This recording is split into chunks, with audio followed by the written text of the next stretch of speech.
श्रीराम समर्थ. श्री गोंदवलेकर महाराज प्रवचने. दिवस 110. भवरोगापासून मुक्ततेचा उपाय. सत्संगती व नामस्मरण. एका गावात एक वैद्य राहत होता. त्या वैद्याला कोणाला काय रोग झाला आहे हे तोंडावरून समजत असे. त्याने एक दिवस एका मनुष्याला आपल्या घरावरून जाताना पाहिले आणि त्याला आत बोलावले. वैद्याने त्या माणसाला सांगितले की तुला एक भारी रोग झाला आहे, पण मी सांगतो ते औषध घे आणि मी सांगेन त्याप्रमाणे पथ्य पाळ, म्हणजे तुझा रोग बरा होईल. वैद्याने सांगितलेले औषध आणि पथ्य त्या मनुष्याने पाळले नसते तर त्यात त्या वैद्याचे काही नुकसान होते का? त्याप्रमाणेच संत लोक जे आपल्याला करायला सांगतात त्यात त्यांना स्वतःला काही मिळवायचे असते का? आपल्याला गुरु सांगत असतात त्यांचे ऐकल्याने आपलाच फायदा होत असतो. ते आपल्याला भवरोग झाला आहे असे सांगतात आणि त्याकरिता सत्संग करा आणि नामात राहा म्हणून सांगत असतात. ते जे सांगतात ते स्वतः अनुभव घेऊनच सांगत असतात. औषध सोपे असले म्हणून त्यात गुण नाही असे म्हणून कसे चालेल?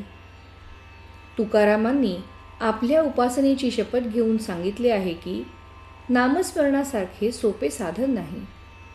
तुमचा हल्लीच्या साधूंवर विश्वास नसला तरी समर्थ आणि तुकाराम यांनी सांगितले त्यावर तरी विश्वास ठेवायला काय हरकत आहे? त्यांनी तुमच्या कल्याणाकरिताच ते साधन सांगितले आहे. ते तुम्ही न कराल तर त्यांचे काही नुकसान नाही, तुमचेच नुकसान आहे. तरी त्याचा विचार करा. आपल्याला रोग झाला आहे अशी आपली अगोदर खात्री झाली पाहिजे, म्हणजे निम्मे काम झाले. आपल्याला रोग झाला आहे असे पक्के कळल्यावर आपण औषध घेण्याचे टाळणार नाही.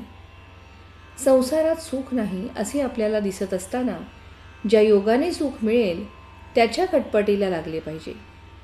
त्याकरिता होईल तितके नामात राहण्याचा प्रयत्न करा, म्हणजे तुम्हाला खरे समाधान मिळेल.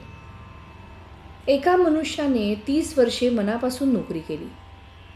तो म्हणाला, भगवंताची पूजा आणि भक्ती कशी करावी हे मी नोकरीपासून शिकलो. त्याला विचारले ते कसे? तेव्हा त्याने उत्तर दिले, नोकरीमध्ये वरिष्ठांच्या मर्जीप्रमाणे वागावे लागते.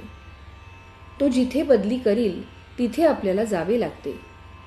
मग घरात अडचण आली असली तरी तिथे आपले काही चालत नाही, म्हणजे आपले पण बाजूला ठेवावे लागते. आता मी सेवानिवृत्त झाल्यावर मालक तेवढा बदलला. आता मी वरिष्ठांच्या ठिकाणी भगवंताला ठेवले आहे. भगवंत हा श्रेष्ठ वरिष्ठ आहे, कारण तो माणसासारखा स्वार्थी नाही. तो अत्यंत निस्वार्थी असल्यामुळे माझ्या हिताचेच नेहमी घडवून आणतो. म्हणून मी आता अत्यंत आनंदात आहे. याचप्रमाणे प्रत्येक माणसाने आपल्या प्रपंचापासून परमार्थ करायला शिकले पाहिजे. हेच आपल्या जीविताचे सार आहे. तात्पर्य, अनन्यतेशिवाय भगवंताची प्राप्ती नाही, त्यातच भक्ती जन्म पावते. श्रीराम समर्थ.